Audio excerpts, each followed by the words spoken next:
What's up, guys? Welcome back to the Alcorn State Dynasty. If you're familiar with this series, you're probably wondering how we're in Season 4.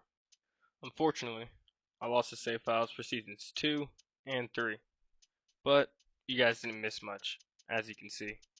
Year 4 was a huge turning point and made me want to keep this series going. As always, if you enjoyed this video, feel free to leave a like and a subscribe, as it greatly helps the channel. This team was slowly but surely coming. After winning our first conference tournament and making it to our first March Madness tournament ever, Coach Yerp knew his boys were destined for greatness heading into Year 4. Especially with our new starting freshman point guard, Luke Lampkin. After winning our first game easily, we would then travel to Southern California to take on the number 11 ranked USC Trophy. This game started off very slow. Both teams playing great defense, not allowing much scoring by either team. But eventually, we would be able to take advantage of this, climb to a 9-point lead after this huge and one play by our power forward. And you can tell this team was playing very aggressive as they picked up their 6th foul of the half early. But that would not slow us down, as we would storm to a 10-point lead behind this fast break dunk by Lineball. And USC was slowly but surely crawling their way back into this game. But thanks to this buzzer beater 3 by Boskowskis, we would head into the half up 30-23. And USC's coaches must have gave them a pretty good pep talk, because with this and one, they would pull within 1 point pretty quick into the half. And after this huge alley-oop by USC, we would see our 10-point lead has been completely erased.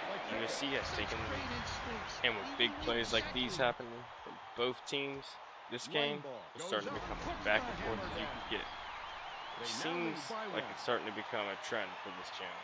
But after this huge steal by Kamen, and then this huge dunk by Boskowskis, we would slowly begin to pull away again. Cruise to a top 25 win against number 11 ranked USC, 53-44. Hobson led the way for us with 13 and 5, and Lineball added 10 as well, while USC had a more balanced attack with 3 players scoring 8 points. Now we sim to the Hawaii game. If you remember from Season 1, I was having a very hard time playing at Hawaii. I'll be the first to tell you, those struggles have continued in years 2 and 3. But this year would be different. My boys were a lot higher overall and ready to get their first win in Hawaii. And we were showing that to start the game, as we opened up with a 6-0 run with plays like this. As you can see, the team was really starting to come together.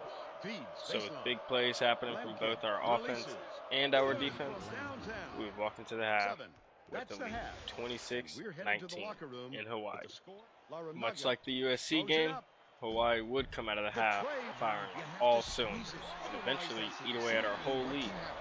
But after this play by Lampkin, we would begin our run, and we would not look back until this game was completely out of reach, going on an 11-0 run with and one plays like this from Duke.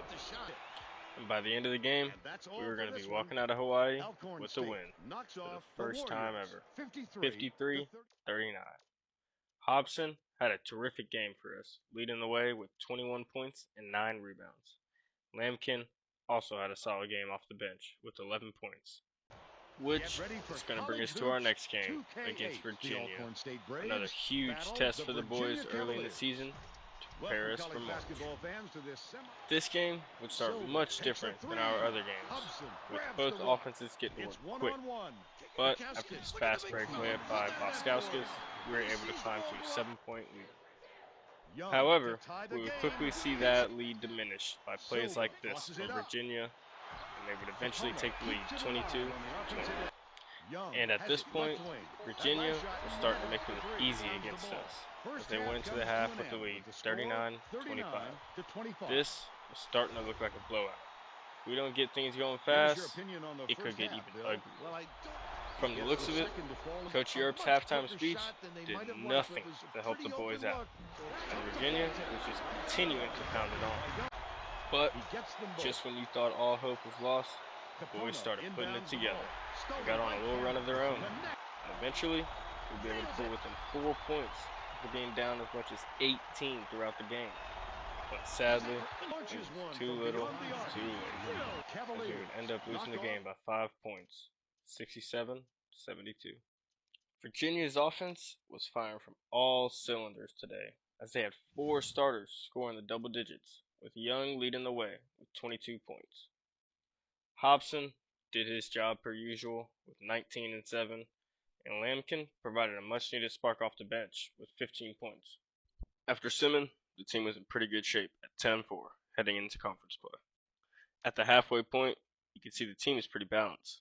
Hobson does lead the way for us in points, rebounds, steals, and blocks per game, but other than that, everyone puts in their fair share of work, which made me feel as if the team was good enough to sim through our easy conference, as we were much higher overall than everyone else.